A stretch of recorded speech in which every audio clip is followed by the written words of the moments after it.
안녕하세요. 반갑습니다. 성도님들 참 뵙고 싶었고요. 그리고 정말 이렇게 뵈니까 너무 좋네요. 예배 시간 내내 울었습니다. 주님의 사랑이 너무 커서 울었고,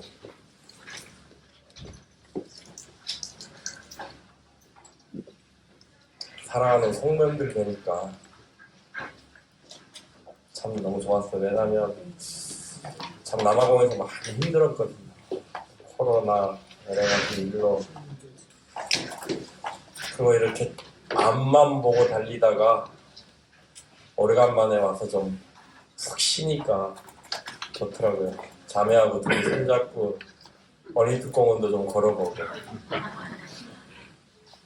참 옛날 제가 남아공 떠나기 전에 올림픽 공원, 그때는 이웃이 있어갖고 이웃도 함께 걷고 이랬었는데 이번에 자매하고 둘이만 걷고 참 너무 좋더라고요. 걸을 수 있다는 게. 참 남아공에 있으면요, 우리 에밀리 자매님도 있지만 참 좀 답답해요. 차가 없으면 움직일 수 없는 그런 상황이기 때문에 동네에서 걸어서 5분 거리에 슈퍼가 있습니다. 그런데도 차를 가지고 가야 돼요. 한 번은 교회를 갔다 왔는데 주일날 5시쯤 그 슈퍼마켓에 무장 강도들이 들어가지고 그 현금 그 캐시원들의 그 금고를 다 들고 갔다 그러더라고요.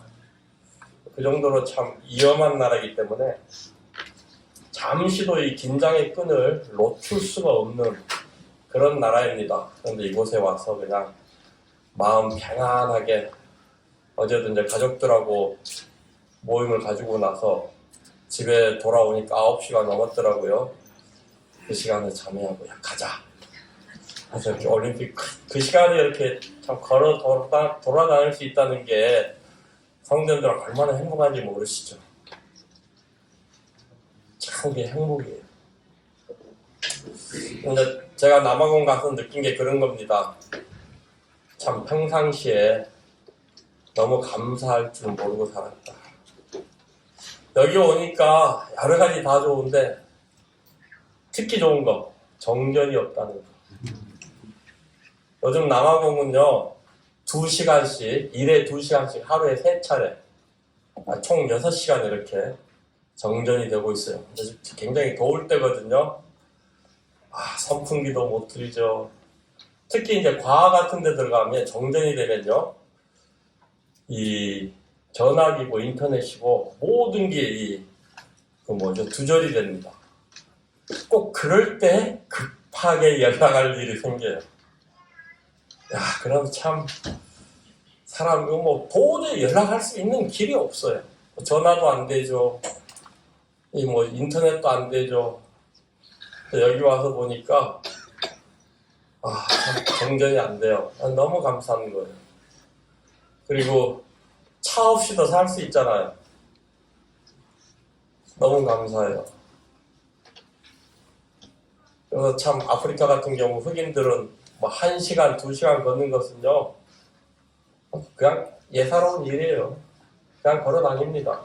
70 먹은 할머니도요 하다못해 빵이나 하나 사러 가려면요 3, 40분씩 걸어서 빵 한 조각 사갖고 오고 이래야 돼요.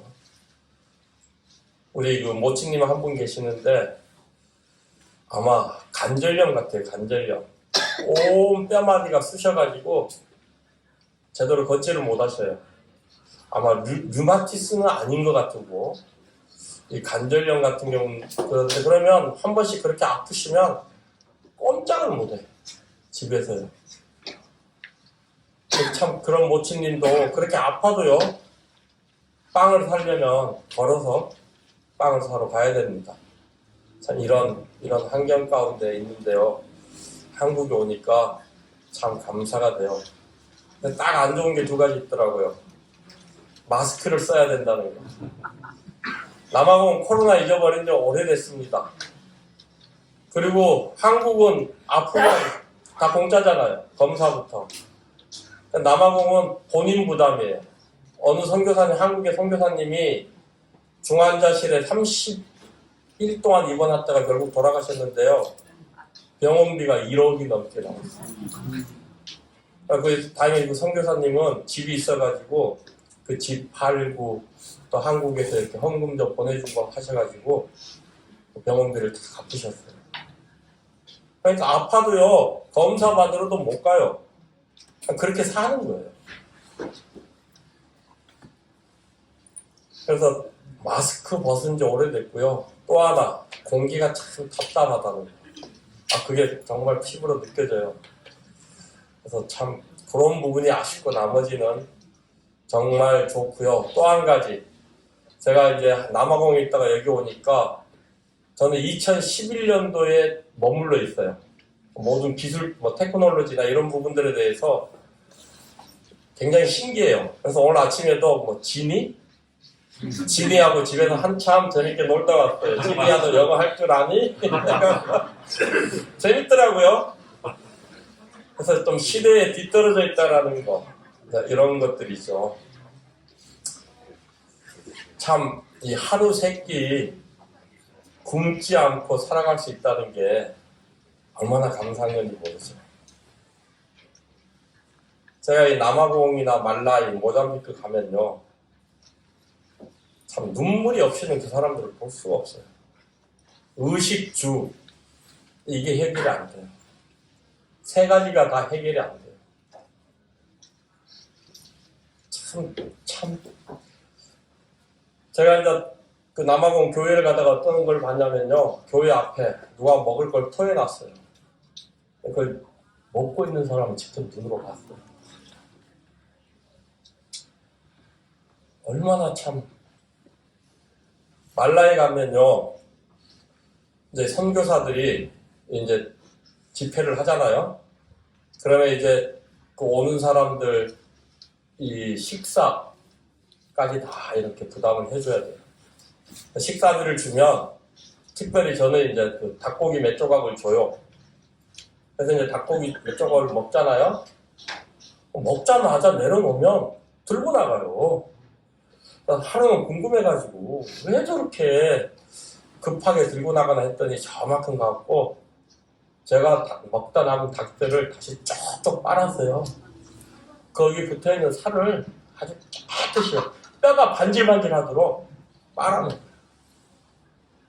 그 이후로는 제가 남아공 말라이나 이런 데 가면 닭고기를 주면 반만 먹습니다. 그 정도로 가난하게 살아요. 이게 참 집들도 그래요. 집들도 이게 특히 모잠비크 같은 경우는 1년에 그 사이클론이 여러 번 와요. 근데 사이클론이 한 번 오면 집들이 그냥 날아가요. 그 정도로 허술하게 져요. 그리고 이제 또 사이클론 지나가면 돌멩이 같은 거 주워다가 진흙으로 붙여가지고 그냥 나무 꼬쟁이 몇 개 세워놓고 그 위에 그냥 지푸라기 이렇게 올려놓고 이게 집이에요. 바닥은 그냥 땅바닥입니다. 거기에 그냥 자요 땅바닥. 말라이나 모잠비크 제가 가서 집회를 하면 멀리에서 와요. 멀리에서 오는데 멀리에서 오는 사람들은 전날 밤 와서 2박 3일 동안 그곳에서 자는데 그냥 이렇게 나무로 지붕 쌓은 기둥을 만들어서 위에 지푸라기를 하나 올려놔요. 그 밑에서 다 자는 거예요. 그러니까 이분들은요 의식주 이 세 가지가 다 해결이 안 돼요. 그런데도요 행복해요. 왜요? 이 사람들은 돈을 몰라요. 가난하게 살았기 때문에 돈을 몰라요. 남아공이 왜 범죄율이 그렇게 높냐 보면 이분들은 돈이 무엇인 줄 알아요. 이거 차이예요. 돈이 무엇인지를 모르면 그만큼 새 속에 물이 덜 들었다는 거잖아요. 그래서요 이 사람들은 그래도 항상 웃고 행복합니다. 이제 이 사람들만 이렇게 힘든 게 아니라 제가 요즘 들어서 생각하는 것은 이제 선교사들이 한국에 있는 성도님들에게 짐이 되고 부담이 되는 시간이 멀지 않았다는 걸 느끼게 됩니다. 경제적으로 어려워지고요. 사는 게 참 많이 힘드시잖아요. 남아공도 그래요. 특히 이제 과하 지역은요, 물가들이 얼마나 올랐는지, 지금 폭동이 안 일어나는 게 다행이에요. 어떻게 저 가난한 사람들을 먹고 살라고 이렇게 물가가 치솟는지 모르겠어요. 그래서 아우성이에요. 그게 물론 저기 남아공 한 나라만 국한된 얘기가 아니잖아요. 한국도 제가 와서 제일 먹고 싶은 게 짜장면하고 짬뽕이었어요. 중국집에 전화했더니 짜장면 한 그릇 6,000원, 그리고 짬뽕이 7,000원, 전복 짜장 짬뽕이 있어갖고 시켰더니 11,000원. 야, 이제 이 한국에서 이 밖에 나가서 이 밥을 사 먹는 것도 굉장히 어려운, 제 기준으로요, 성도님들 기준이 아니고, 굉장히 힘들겠다라는 생각이 들면서 성도인들의 삶이 얼마나 힘들까라는 걸 생각하게 됐습니다. 그래서 오늘 아침에 다들 보니까 그 네이버 카페에 열심히들 들어오시는 것 같아요. 들어와서 그래서 제가 매주 남아공 소식들을 올렸거든요. 그래서 열심히들 보시는 것 같아요. 조회수를 보시면. 그래서 이런 남아공에 대한 보고보다도 우리 성도님들에게 이 어려운 시대에 우리가 어떻게 살아야 되느냐는 것이죠. 가면 갈수록 더 힘들어지고 어려워질 텐데 어떻게 우리가 이 세상을 극복하고 살아나갈 수 있느냐고 하는 것이죠. 저는요, 오직 한 가지 방법밖에 없다고 합니다. 없다라고 생각을 합니다. 죄송해요. 제가 요즘에 이제 영어도 제대로 안 되고 한국어도 제대로 안 돼가지고 막 말이 버벅거리거든요. 좀 이해해 주시고 들어주시면 고맙겠습니다. 그래서 우리가 이 세상을 살아가는 방법은 오직 한 가지밖에 없어요. 그 방법이 무엇이냐? 성도로서 살아가는 거예요. 구원받은 그리스도인들이 성도라는 건 다 알고 계시잖아요. 우리 잠깐 에베소서 1장 1절 말씀 한번 보겠습니다. 에베소서 1장 1절에 보면요.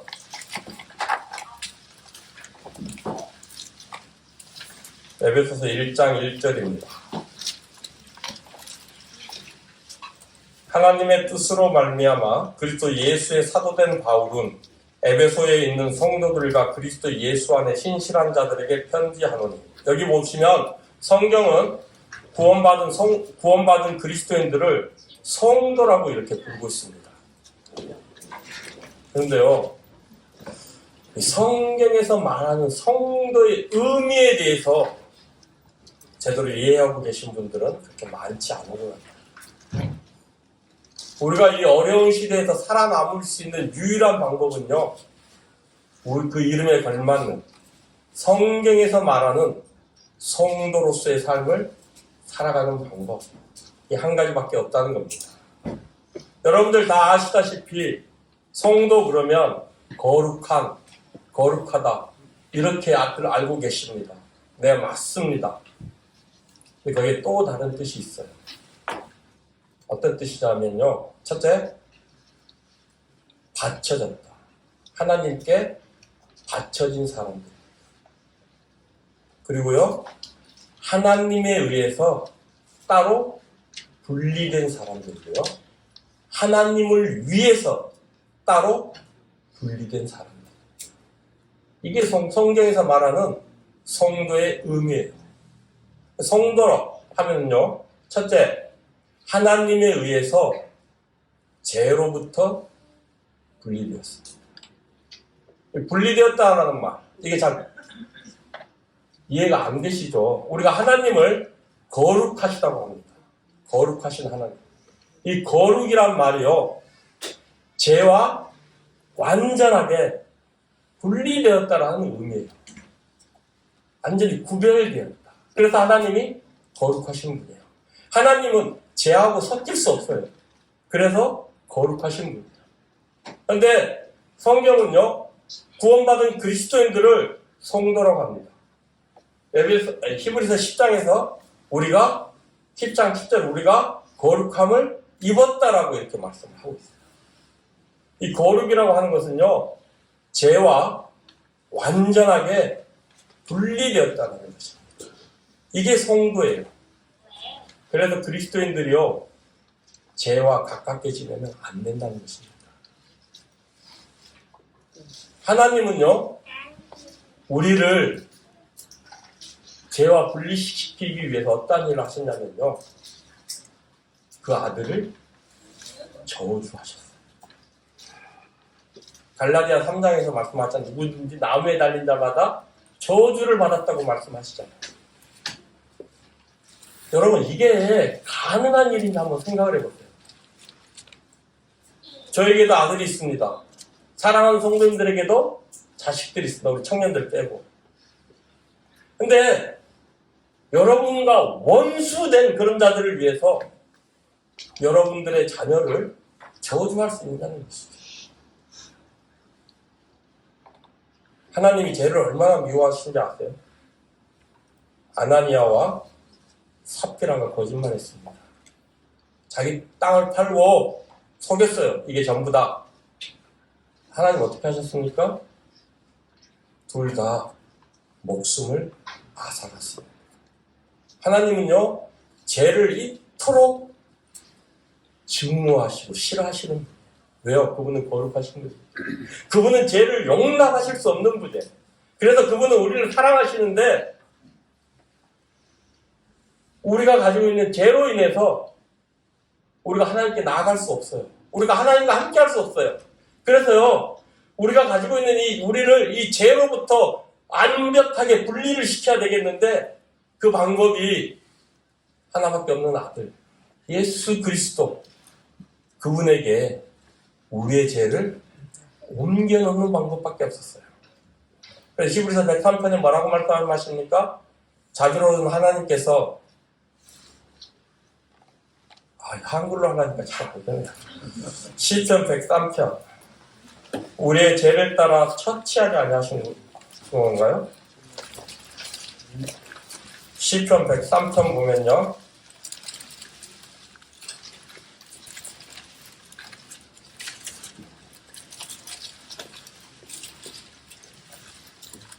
(8절부터) 읽겠습니다.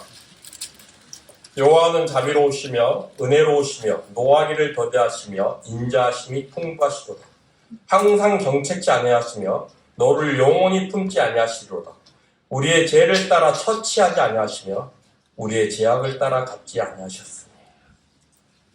하나님은 거룩하시고 죄를 혐오하시는 분임에도 불구하고 우리를 우리의 죄에 따라 대우하지 않으셨어요. 우리의 죄에 따라 우리에게 형벌을 내리지 않으셨다는 거예요. 영어로 리페이라고 하거든요. 우리의 죄를 따라 우리의 죄를 지은 만큼 우리에게 갚아주지 않으셨다는 거예요. 하나님 자비로우신 하나님. 대신 그 죄를요,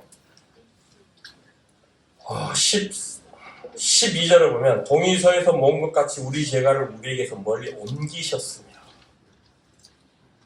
우리에게서요 멀리 옮기셨어요. 어디로 옮기셨습니까? 예수님. 우리를요, 우리 죄로부터 완전히 분리시키기 위해서 우리의 죄를 하나밖에 없는 아들 예수 그리스도에게 옮기셨다는 거예요. 그래서 이사야서 53장 6절인가요 보면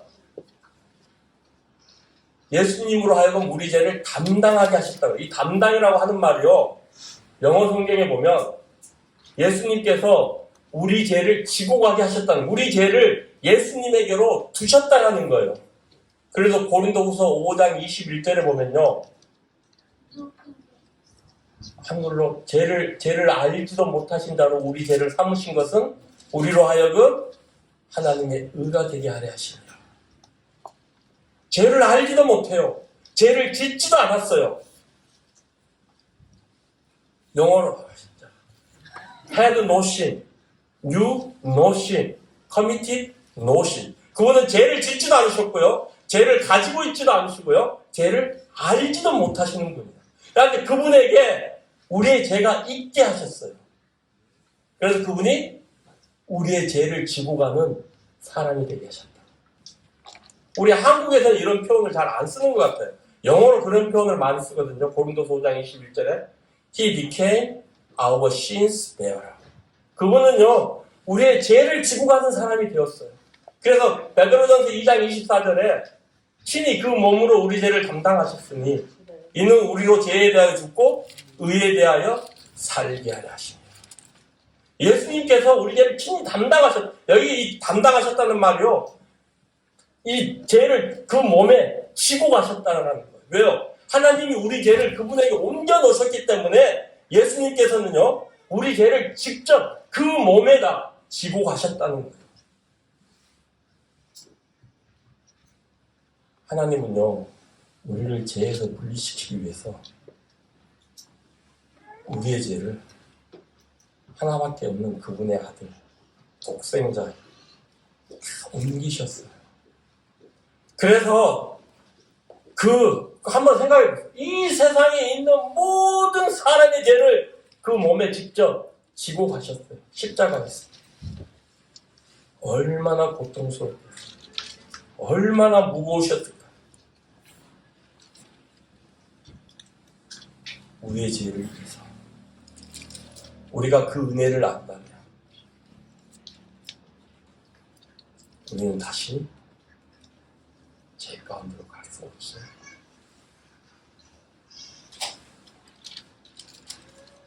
이게 성도예요. 그래서요, 그럼 우리가 왜 이렇게 죄하고 멀리 떨어진 삶을 살아야 되냐면요, 예레미야 5장을 보시겠습니다.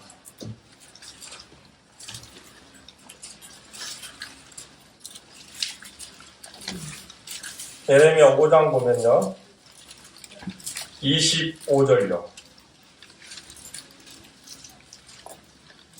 예레미야 5장 25절 1059페이지입니다. 한국 성경은 이게 좋아요. 딱 페이지 얘기하면 다 찾을 수 있잖아요. 영어 성경은 각자 다른 성경들을 갖고 있기 때문에 페이지 수가 다 달라요. 어떤 분은 킹 제임스 버전, 어떤 분은 ESV 버전, 어떤 분은 다른 버전들을 갖고 있기 때문에 한 성경을 가지고 있다는 게 참 축복된 것 같아요. 그래서 25절을 보면 너희의 허물이 이러한 일들을 물리쳤고 너희 죄가 너희에게 오는 좋은 곳을 막았느니라. 하나님은요, 모든 은혜의 하나님이십니다. 각종 좋은 것들이 어디서부터 오느냐? 하나님께로부터 온다는 거예요. 그런데 우리가 죄 가운데 머물러 있으면요, 이 죄가 하나님께로부터 오는 각종 그 좋은 것들을 다 가로막는다고 하는 것입니다. 그래서 그리스도인들은요, 죄와 가까이 죄에 머무르는 삶을 살면 안 돼요. 이게 성도예요. 우리가요, 성도라고 하는 것은 죄와 분리됐을 뿐만 아니고요, 이 세상과 분리됐어요. 그래서 성경은 뭐라고 합니까? 세상이나 세상에 있는 것들을 사랑하지 말라고 말해요. 왜냐하면요, 우리는 이 세상에 속한 사람이 아니에요. 예수님이 그랬잖아요. 내가 이 세상에 속하지 아니하는 것처럼 저희들도 이 세상에 속하지 아니할 수 없는 말이다. 요한복음에서 그런 말씀을 하셨잖아요. 그래서 우리는요, 구원받은 그리스도인들이요, 이 세상의 방법으로 이 세상을 살아나가잖아요. 100% 실패합니다. 왜요? 우리는 이 세상에 속한 사람들이 아니기 때문에. 자, 마태복음 5장에서 뭐라고 말씀하십니까? 누가 너의 오른쪽 뺨을 내거든 왼쪽 뺨도 갖다 대라 그러잖아요. 세상 사람들은 오른쪽 뺨을 한 대 때리면 2대 때리잖아요. 이게 세상 방법이에요. 근데 하나님은 아니다. 너희들은 세상 방법으로 세상을 살면 안 된다. 그래서 다른 방법으로 살아야 된다. 그래서 누가 뺨을 때리거든 한 대 더 때리라고 더 갖다 대라는 거예요. 왜요? 우리는 세상에 속하지 않아요. 누가 너의 속옷을 뺏기 위해서 소송을 걸거든 어떻게 하라고 말씀하셨어요? 고도까지 주라고 하셨어요. 이 세상 사람들은요, 서로 막 소송해서 그냥 이번에 누구죠? 법무부 장관께서 10억 원 소송하셨다고 그러더라고요. 참, 이 세상 사람들 소송 좋아해요. 성경은요, 그렇게 하지 말라는 겁니다. 왜요? 우리는 이 세상에 속한 사람들이 아니기 때문에요. 이 세상에 속한 방법으로 살아가면 실패한다는 거예요. 그래서 하나님이 그렇게 살지 말라고 하는 것입니다. 세상 사람들요, 돈 좋아하잖아요. 참 너무 좋아하는 것 같아요. 성경은 뭐라고 합니까? 히브리서 13장에서 돈을 사랑하지 말고 있는 줄 족한 줄로 알라. 그리스도인들이 돈을 사랑하면 안 됩니다. 이거는요, 정말 진리예요. 제가 이번에 이 한국 와서 깜짝 놀랐어요. 제가 생각하지도 못했던 분들이 모임을 다 떠났어요. 아니, 어째 이런 일들이. 결국은요, 왜 그렇습니까? 돈을 사랑하고요. 세상을 사랑해서 그런 거예요. 여러분, 우리가 이 세상을 사랑하게 되잖아요. 주님 팔게 돼 있어요. 주님 배신하게 돼 있어요. 가룟 유다가 돈 때문에 주님 배반했잖아요. 그게 그냥 성경에, 제가 보니까 성경에 기록된 기록들이요, 괜히 이 여백 채우려고 기록된 것이 아니라 모든 말씀, 모든 기록된 말씀들이 우리에게 교훈을 주는 말씀들이더라, 이겁니다. 제가 남아공 가서 느낀 게 그거예요. 제가 애지간하면 이런 말씀 성도들한테 부담되니까, 짐이 되니까 안 드리려고 했는데요. 한 4개월 전, 5개월 전 돈이 다 떨어졌어요. 이게요, 성도들, 가교회에 주일학교에 아이들이 적게 나오고 성도님들이 적어지고 교회 나온 사람들이 적을 때는 교회에 들어가는 돈이 그만큼 적었는데, 이제 교회 한 100명 정도 나오고 매주 주일학교 어린이들이 150명에서 200명 나옵니다. 그것도 초등학교 4학년부터 받아도 그래요. 초등학교 그 밑으로 받잖아요. 유치부부터 한 400~500명 나올 겁니다. 그래서 그러니까 이제 교회에 이렇게 지출된, 교회를 위해서 지출된 돈이 너무 많아요. 그래서 이제 월세도 내고, 또 이 교회가, 저 집이 교회 숙소거든요. 교회 그 숙소가요? 사택이거든요. 근데 이제 배달 채굴도 지금 경제적으로 굉장히 어려워요. 왜냐하면 다들 이제 연세 드신 분들만 있고, 그래서 제가 월세를 못 내면 교회가 굉장히 힘들어져요. 그래서 이제 주님 앞에 기도하기를, 주님, 이제요, 돈도 다 떨어지고 월세는 내야 되는데 어떡할까요? 이거 남한테 얘기도 못하겠고, 내가 얘기할 수 있는 분은 주님밖에 없습니다. 근데 좀, 내가 미국에 아는 사람은 없지만, 왜 꼭 한국 성도님들만 헌신을 해야 됩니까? 미국에서 좀 돈 좀 들어오게 해주세요 했더니요, 미국에서 $5,000. 놀라운 거예요. 여기 오기 전에요, 이제, 또, 남아공 풍습은 가난한, 크리스마스 때 가난한 자들에게 막 나눠줘요. 하다못해 그, 현지에 있는 교회들도요, 가난하니까, 교회 오는 사람들한테 크리스마스 때 시금치 요만큼씩이라도 나눠줘요, 시금치. 이게 이제 그 문화거든요. 근데 제가 이제 한국으로 오게 돼서, 이거 선물을 좀 준비해야 되는데, 주고 와야 되는데, 이게 다 돈이잖아요. 근데 이제, 이게 딱 월세 낼 돈, 이렇게만 남은 거예요. 근데 주님, 이 돈 가지고 월세를 내야 되는데, 어떡할까요? 했더니 주님이 고린도서에 사도 바울이 너희를 위해서 내 자신을 소비한다는 거예요. 그런 말씀 있잖아요. 알겠습니다. 내일 일은 내일 염려 하라 그랬다고. 알겠습니다, 주님. 주님이 그렇게 하라니까 소비하겠습니다 하고 선물 샀어요. 주님이 놀랍게 공급하셔요. 그러니까 그리스도인들이요, 돈을 사랑할 필요가 없어요. 누구죠? 하박국 선지자인가요? 그 외양간에 소가 없어. 하나님으로 죽입니다. 이 말씀의 의미를요, 깊이 깨달아요. 내가 행복할 수 있는 건 돈이 있어서가 아니에요. 왜요? 나를 죄에서 구원하신, 나를 사랑하시는, 끝까지 사랑하시는 그 하나님께서 나와 영원히 함께 하시고 그분이 나를 돕는 자시기 때문에 제가 행복합니다.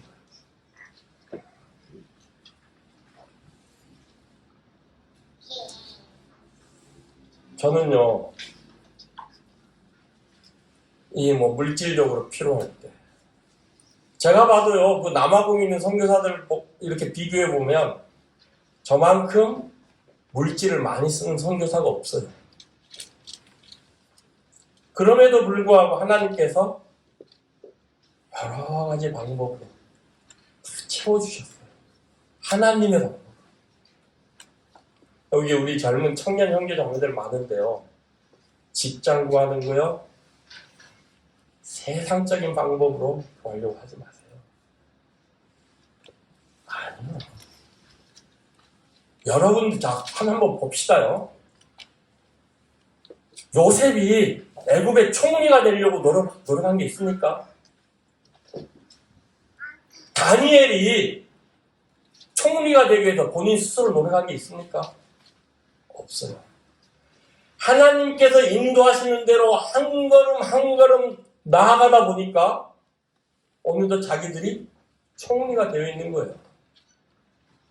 다윗이 이스라엘 왕이 되기 위해서 스스로 노력한 게 무엇이 있습니까? 없어요. 하나님께서 인도하시는 대로 한 걸음 한 걸음 나아가다 보니까 자기가 이스라엘 왕이 되는 거예요. 이게 하나님의 방법입니다.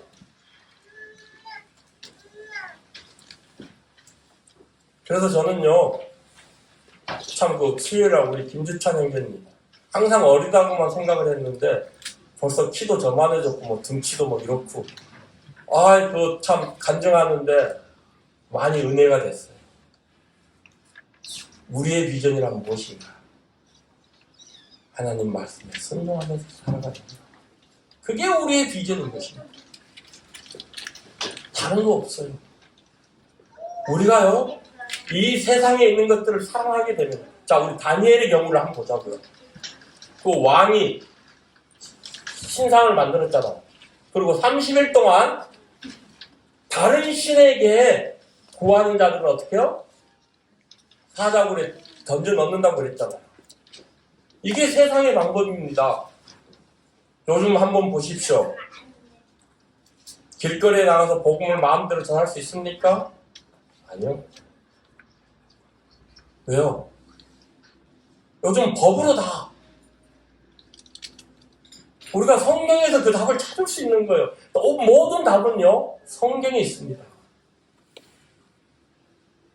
다니엘이 그 소식을 들었을 때 세상의 법에 굴복했습니까? 안 했어요. 참 이분도 대단하신 분 같아요. 창문을 활짝 열고 누구든지 봐라 이거예요. 나는 기도한다. 나는 이 세상의 법이 아닌 하나님의 법에 굴복하는 사람이다. 나는 이 세상의 방법대로 살아가는 사람이 아니라 하나님의 방법대로 이 세상을 살아나가는 사람이다. 온 천하에 공표를 하는 거 아닙니까? 봐라!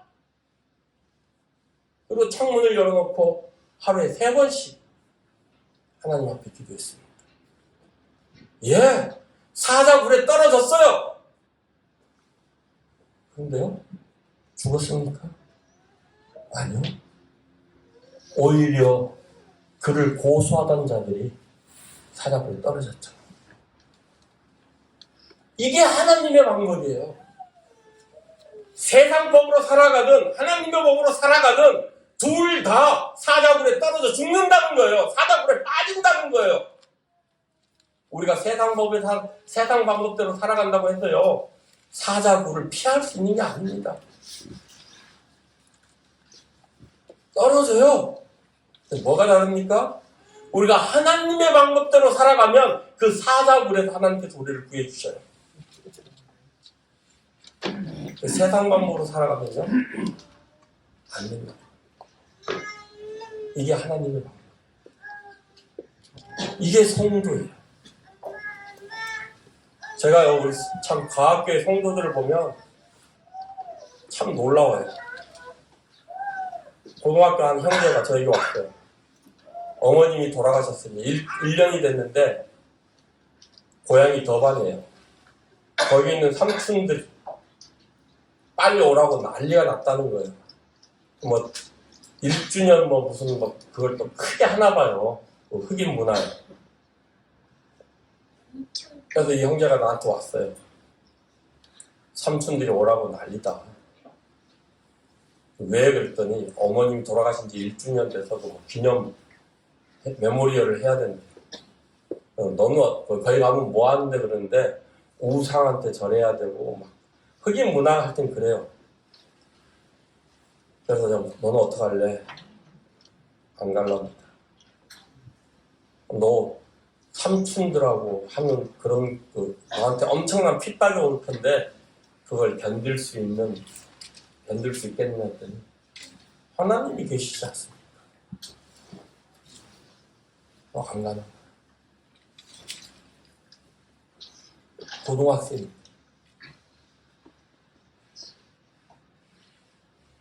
제가 처음 교회 구원받았을 때 교회에 어떤 말이 한참 유행했냐면요. 아이, 저 형제는 굽이 안 갈라졌어. 저 형제는 굽이 안 갈라졌어. 이런 말을 많이 했어요, 그때. 이게 무슨 말입니까?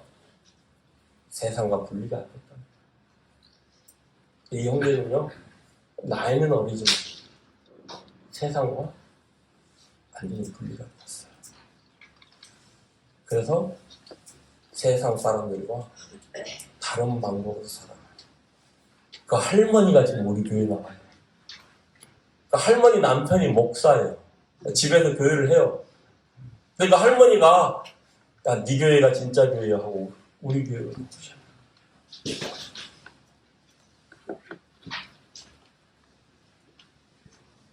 이분뿐만이 아니에요. 한 형제는요, 4년마다 성인식, 남자들 성인식이 있어요. 고등학생들 되면 집에서 나가서 한 2달 동안 따로 살아요. 거기서 뭘 하려면 할례를 해요, 할례를. 성인식. 그리고 뭘 하느냐, 뭘 가르쳐 주느냐, 아무도 얘기를 안 해요. 뭘 가르쳐 주는지. 내가 이제 구원 받기 전에 거기 갔다 온 형제가 있어. 불러가지고, 야, 니네 거기서 도대체 뭘 가르쳐 주냐 했더니요, 술 먹는 거. 남자니까 이제. 담배 피는 거. 여자하고 잠자리 어떻게 하는지. 그리고 사냥하는 거. 이걸 가르쳐 준다. 근데 그 형제가 구원을 받았어요. 침례를 받아야 돼. 근데 부모님이 반대를 하셔. 산에 갔다. 그 나라 말로 산에 갔다 오라는 얘기. 산에 갔다 오라. 그래서 이 형제가 어머니한테 어머니하고 하려고 이 흑인 문화하고 우리 문화하고 가까워가지고요. 이 어른들을 굉장히 존중해가지고 어른들 앞에서는 아무 소리도 못해요. 근데 딱 당당하게요. 내가 거기 가다가 죽으면 지옥 갈 수 있는데 그래도 좋냐고. 난 여기서 침례 받겠다고. 부모님이 택하라고. 그러니까 왜냐면요. 이게 손으로 할례를 하잖아요. 그러니까 딱 2달 하는데 그때 전국적으로 죽는 감염으로 인해서 죽는 사람들이 한 300명이 넘어요.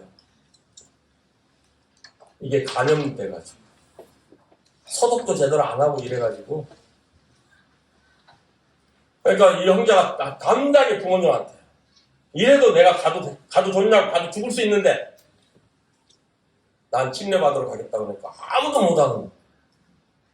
와서 침례 받고. 세상과 완전히 구별된 삶을 살아가는 거예요. 그리고요, 성도는요, 죄로부터 분리됐고, 세상으로부터 분리됐고, 그리고 하나님께 드려진, 하나님을 위하여 살아가는 존재들이에요. 로마서 14장 9절에 예수님께서 십자가에 못 박혀 죽으신 것은요, 우리의 주가 돼요. 우리의 주가 돼요. 그래서 우리가 주님을 위해서 살도록 하려고 예수님께서 우리에서 죄에서 구원하시려고만 주님이 십자가에 달려 돌아가신 게 아니고요. 우리의 주가 되기 위해서. 그래서 우리로 하여금 주님을 위해서 살도록 하려고. 그리고 우리로 하여금 선한 일에 열심하는 친백성이 되게 하려고 예수님께서 십자가에 달려 돌아가셨다는 거예요. 여기 참 한국에 있는 학생들은 편해. 왜냐하면 일단 유급이라는 게 없죠. 유급. 그죠? 이 남아공은요, 일정 점수가 안 되면 그 다음 학년을 못 올라가요. 근데 우리 형제들이 벌써 나이는 고등학교를 졸업할 나이가 됐는데 아직도 고등학생들이에요. 제가 불렀어요. 야, 니네들 벌써 고등학교 졸업할 나이가 됐는데 왜 아직도 고등학생이냐고 물어봤더니 자기들은 공부 흥미가 없대요. 공부하기 싫대요. 공부를 안 해서 유급이 됐다고 하더라고요. 그 형제들을 불러놓고 성경을 딱 먹든지 마시든지 무엇을 하든지 하나님의 영광을 위하여 하라. 자, 니네들 그 사람들은요, 저희들을요, 차이니스 그 아프리카에서는요 한국 모릅니다. 대한민국이 무슨 어디에 있는지도 몰라요. 그래서요 다 아시아인들은 다 차이니스. 그래서 그 사람들이 이제 그래요. 우리 교회 보고 차이니스 처치라, 중국 교회 불러놓고, 야, 니네 친구들이고 모든 사람들이 니네가 차이니스 중국 교회에 나오는 줄 알고 있다. 니네들이 학교 생활을 그 모양으로 하면 그게 덕이 되겠느냐. 그래서 친구들 어떻게 전도할래? 난 너희들한테 100점 맞아오라는 소리 안 한다. 단 본이 되는 삶을 살아라. 친구들에게, 선생님들에게. 공부도 주님의 영광을 위해서 해라. 완전히 그때부터 이제 열심히 공부를 하기 시작. 공부를 하니까 점수가 쑥쑥 올라가잖아요. 시험을 봤어요. 또 선생들도 그래. 이 선생들 자격이 없어. 그 형제들을 불러가지고 대담 혼내는 거 니네들 컨닝했지. 하루아침에 점수가 이렇게 막 올라갈 수 없다는 거예요. 그래서 형제들도 선생님한테 아니다. 그 전에는 우리가 몰랐는데 우리가 구원받고 나서 보니까 우리는 하나님의 영광을 위해 살아가는 사람들이다. 그래서 우리가 공부를 열심히 시작하게 됐다. 그리고 이 형제들이 정기 4년제 대학을 입학을 했어요. 지금도 그래요. 꿈만 같대요. 자기들이 대학교에서 공부하고 있는데. 믿기지가 않는데. 그 누구도 그들에게 대학을 가라고 얘기한 사람이 없어요. 오직 저. 하나님의 영광을 위해서 사니까 하나님께서 그들을 그렇게 축복하십니다. 제가 이걸 수도 없이 보게 됩니다. 사랑하는 성도님들, 우리는요 성경에서 나그네라고 말합니다. 여기서 말하는 나그네가요 여기저기 그냥 정처 없이 왔다 갔다 하는 그런 나그네가 아니에요. 이 성경에서 말하는 나그네라고 하는 것은요 외국 사람이 다른 나라에 가서 한동안 머물러 사는 걸 말하는 거예요. 저같이 한국 사람인데 남아공에 가서 이렇게 머물러 사는 거, 이런 사람들을 나그네라고 하는 거예요. 성경에서 말하는 나그네가. 제가 남아공에서 이 말씀의 의미를 깊이 깨달았어요. 코로나 때요 저보고요, 헤이 코로나 무척 기분 나빠요. 그래도요 반응을 안 해요. 왜요? 그 나라 사람 아니잖아요. 나그네잖아요. 반응을 안 해요. 이만한 애들이 저보고요, 헤이 차이나 그래요. 여러분 영어로 헤이라 그러면요, 우리나라 말로 어이 야 이러는 거예요. 근데 저런 애들이 나보고 어이 야 이래요. 반응을 안 해요. 왜요? 저는 외국인이죠. 이게 나그네의 삶이죠.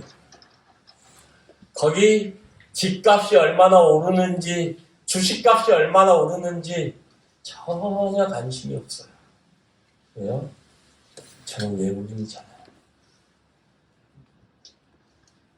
정책이 어떻게 바뀌어도 관심이 없어요. 인터넷 열면 네이버 가서 한국 뉴스부터 먼저 봅니다. 한국 소식이 더 궁금해요. 왜요? 저는 한국 사람이잖아요. 사랑하는 성도님들, 우리는 하늘나라 백성입니다. 우리의 시민권은 하늘에 있습니다. 우리는 이 세상에 속한 사람들 아닙니다. 우리는 이 세상에 있는 사람들과 차원이 다른, 도저히 이 세상 사람들이 이해할 수 없는 그러한 삶을 살아가는 사람들입니다. 우리가 그러한 자들이에요. 우리가 그러한 삶을 살아갈 때 하나님께서 여러분들의 삶을 축복하실 것입니다.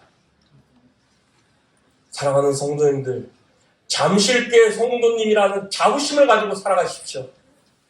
참 제가 이렇게 볼 때 참 대단해요. 어떻게 저렇게 많은 일들을 할 수 있는지. 어떤 사람들은 일 중심이 아니라고 천만에 성경 잘못하고 하시는 분들이에요. 분명히 성경이요, 예수님이 우리를 위해 죽으시고 다시 살아나는 것은 우리로 하여금 선한 일에 열심하는 친 백성이 되게 하시기 위해서 그러하셨다고 분명히 기록하고 있어요. 근데 구원받은 그리스도인들이 선한 일을 하지 않는다는 것은요, 두 가지예요. 구원받지 않았다거나 영적으로 자고 있다. 구원받은 그리스도인들은요, 선한 일을 해야 됩니다. 그 일을 통해서요, 그 일이 목적이 돼서는 안 되겠죠. 그 일을 통해서 주님을 더욱더 알게 되고 주님을 더욱더 배우게 되고요, 우리가 그리스도의 장성한 분량까지 잘하도록 하기 위해서 우리가 일을 하는 것이죠.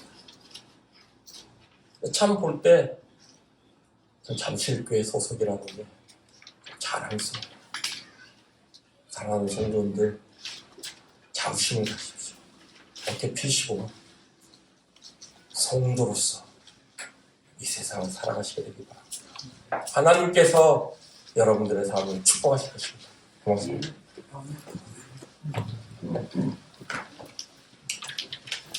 제가 아까 그 찬송가 가사 한번 읽어드리려고 나왔는데, 제가 좋아하는 찬송가 가사이기도 하지만 한번 읽어드릴게요. 주 예수보다도 귀한 것은 없네. 이 세상 부귀로 바꿀 수 없네. 영주를 내 대신 돌아가신 그 놀라운 사랑 잊지 못해. 주 예수보다 귀한 것은 없네. 이 세상 명예로 바꿀 수 없네. 이전에 즐기던 세상 일도 주 사랑하는 맛 뺏지 못해. 주 예수보다 귀한 것은 없네. 이 세상 행복과 바꿀 수 없네. 유혹과 핍박이 몰려와도 주 섬기는 맘 변치 못해. 세상 즐거움 다 버리고 세상 자랑 다 버렸네. 주 예수보다 더 귀한 것은 없네. 주님밖에는 없네. 이 찬양과 가사가 찬양과 가사로만 끝나는 것이 아니라 성도님들의 삶의 고백이 되시길 바랍니다. 감사합니다.